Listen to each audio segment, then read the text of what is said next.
cuts to Hato facing off against Corpse. We see that Hato has some warriors with him, and the warriors ask him to let them handle this guy. Hato agrees to their proposal, and the warriors attack Corpse. Corpse notices that the warriors are moving really slowly, and Greed states that this is a result of the difference between their stats. Corpse then uses Ruinous Strike to deal with the warriors, and the other warriors run away seeing how strong Corpse is. Hato mentions that he won't let Corpse make a fool out of him, and he states that he won't get away with this. Corpse then removes his mask, and Hato finds out that he is Fate. Hato wonders how a trash like Fate is so powerful, and Fate states that he doesn't owe Hato an explanation. Hato then mentions that Fate can't get away with this, as he is dealing with the second son of the Vlarik family, and Fate asks Hato to show him the Holy Knight powers that he is so proud of. Fate then checks out Hato's stats, and he notices that Hato has a level of 30. He notices the Holy Sword technique skill, and he thinks that this is the skill they need to become a Holy Knight. He wonders why someone like Hato ended up with this, and he asks Greed if he can shatter a Holy Sword. Greed states that a Holy Sword made of orichalcum is no match for him, and he tells Fate to strike as he likes. Hato then uses an attack called the Grand Cross to attack Fate, but Fate dodges, and he states that this attack takes too long to deploy. He then slices through Hato's sword, and Hato is surprised to see this. Fate returns to him the rest of his Holy Sword, and Hato tries to run, but Fate states that this is pathetic for a Holy Knight. Hato then falls because of stumbling on a goblin's corpse, and Fate picks him up, and he mentions that Hato needs to be taught a lesson. Hato asks Fate to stop, but Fate rams his head on a tree. He does the same thing a number of times, and we see that Hato is all beat up now. Hato asks Fate to stop, and Fate can't believe that he has the nerve to say that, after he treated people like insects. He states that now Lady Roxy is heading into danger because of scum like him, and Hato asks Fate to spare him. Fate then throws Hato into the air, and he uses the crossbow called Bloody Ptarmigan to shoot him. This costs him some of his stats, and we see that Hato is still alive after this, but his limbs are gone. Hato wonders why Fate didn't finish him off, and Fate states that he has a question for him. He asks Hato about Roxy, and we find out that she was the one who volunteered for the mission to go to Gallia, thinking that she might be able to save lives by going there. Fate thinks that this sounds just like her, and Hato states that he can get Roxy's Gallia expedition cancelled if Fate spares him. Fate then kills Hato, and after this his stats increase, and he gains the skill Holy Sword technique. Greed states that Fate can be a Holy Knight now, and Fate states that he doesn't want to be a Holy Knight. Greed then mentions that Fate can now access his second level, and Fate agrees to give Greed his stats as the idea of having Hato's stats inside of him makes him want to puke. Greed uses Fate's stats to unlock his second level, called Great Scythe, and he states that the curse embedded in this blade can even cut through the ephemeral. Fate wishes that it could also cut short Roxy's Gallia expedition if it can cut through anything, and the scene then cuts to Roxy wearing a necklace made from the gem that Fate gave her. She then prepares for her departure, and she asks everyone to not look so forlorn. She states that these 3 years will be over before they know it, and she asks Haru to look after things while she is gone. Haru asks Roxy to serve with honor as the head of Househeart, and the others also say their goodbyes to Roxy. Roxy then tells Fate that they will meet again, and Fate asks her to look after herself. Roxy then leaves, and afterwards Fate finds out that Roxy has left him a letter of recommendation to work at a lord's manor. Haru states that Fate would be out of the Vlarik's grasp if he is employed at a lord's manor, and Fate mentions that he can't accept this. He states that he is going to make his way as a warrior from now, and the scene cuts to Fate packing his things. He states that he has made up his mind, and he mentions that he can't stop Roxy from going to Gallia, but he can at least support her. Afterwards Haru gives Fate the wages that he has earned till now along with some severance pay, and she asks him to never forget the pride that comes with serving the Hart family, and she wishes him luck. Fate then leaves for Gallia after saying goodbye to Atto and the master, and the scene cuts to him in a carriage. He thinks that he is going to protect Roxy using his power, and a blue-haired girl at the palace in the capital then states that things are shaping up nicely. Afterwards we see Roxy giving a speech to the forces stationed at Gallia, and she mentions that she has taken over the post held by her father.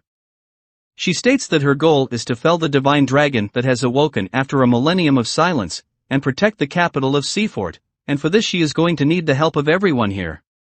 After the speech a girl named Miria approaches Roxy, and we see that the two of them know each other.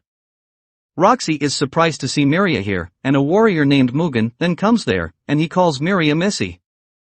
This pisses off Miria, and she mentions that she knows people like Mugen who are simply excited at the chance to see the living natural disaster which is the divine dragon.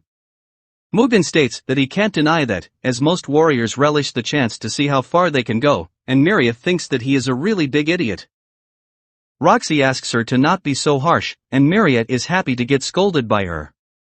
Mugen then states that his reason for volunteering was actually Sir Mason, because he marched under his orders once, and he would like to avenge him.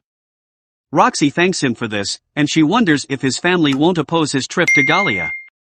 Mugen states that his daughter Rain actually asked him for some Gallian relics, and he explains that they come from a long line of researchers, and he is the only warrior. Miria states that his family is great, except for him, and Roxy thinks that this trip might just work out with the two of them. Elsewhere we see Mugen's daughter Rain doing some research, and her assistant shows her the body of the goblin slayed by corpse. The assistant mentions that these don't look like normal arrow wounds, and Rain thinks that this is fascinating. She finds out that these wounds were caused by magic arrows, and the assistant wonders if this is different from fireball magic. Rain states that this is an ability housed in the Black Sword, one of the weapons of mortal sin. She explains that the weapons of mortal sin are made of a material that can manipulate magic power at a high level, and since they can manipulate magic power, they can be used to expand the possibility of spectrum for skills. She states that she would like to see one of the weapons of mortal sin, and the scene cuts to Fate's carriage reaching Tetra. Fate mentions that Tetra is the hub for shipping, and it's a city of merchants where the best goods in the south are gathered. Fate thinks that this city hasn't changed much, and Greed wonders if Fate has been here before. Fate states that he was passing by here on his way to the capital 5 years ago, and he then asks a carriage driver if he is headed for Gallia. The driver states that he won't be heading out today, as he might get attacked by monsters at night. He asks Fate to come again tomorrow, and Fate's stomach then growls. Greed tells him to grab something to eat, and gather some intel for now.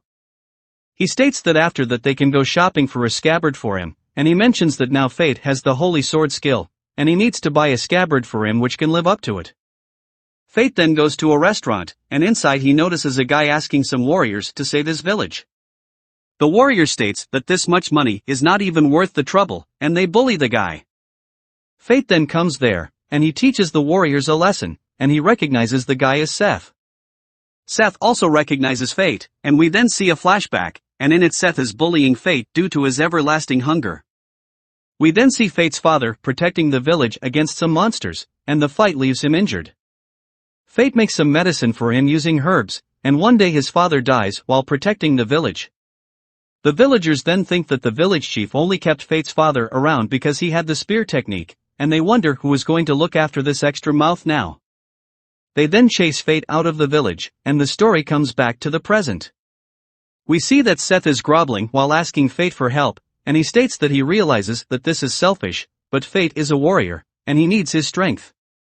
Fate thinks that Seth is the son of the same village chief who exiled him, and Greed mentions that this will work out nicely for Fate, as he does need to sate his gluttony anyway. Fate then agrees to handle the monster problem, and they then head to the village. Fate thinks that he would be lying if he said that he didn't resent the villagers for what happened, but that village has the memories of his father. The scene then cuts to them in the village, and the village chief can't believe that Seth has brought back the garbage they exiled. Seth mentions that Fate is a strong warrior now, and the village chief apologizes to everyone, and he mentions that he will find some warriors for them tomorrow. The villagers with him mention that the monsters might attack before then, and the village chief states that they can use Fate as a sacrifice to buy some time. Fate tries to argue with the chief, and Seth asks him to let it go, and he takes Fate to his house. Fate wonders where Seth's wife is, and Seth states that the monsters got to her. He mentions that the village is still as poor as ever, and the village chief has absolute authority. He used to think that his old man was right as well, but it all changed after his daughter was born. He realized that he needed to get his act together, and Fate thinks that Seth has really changed. Fate then asks Seth about the monsters, and Seth states that according to the witnesses there are more than one, and they can also fly. They showed up a month ago, and they don't sound like the monsters that the village has had to deal with before. This is why they decided to hire warriors, but they didn't know the market price. Fate's stomach then growls, and Seth goes to bring something for him to eat. Greed then mentions that according to the description he just heard, the monsters are most likely gargoyles, and as far as monsters go, they are on the clever side. They start by doing probing attacks to see how the humans react, and when the time is right the entire pack attacks in a swarm. Seth's daughter then asks Fate who he is talking to, and Fate mentions that he is talking to himself. The girl then gives Fate a candy, and Fate eats it. He then plays with the girl, and Seth comes there with the food. Eating the food, Fate somehow falls asleep, and Seth wonders if Fate ate something weird. The girl mentions that she gave him some candy that her grandfather gave her, and Seth wonders if his father is really planning to offer Fate as a sacrifice. He tries to wake up Fate, and the gargoyles then show up in the village. Thanks for watching parts 1 to 5, the rest of the parts will be on my channel. Please like and share the video if you enjoyed it.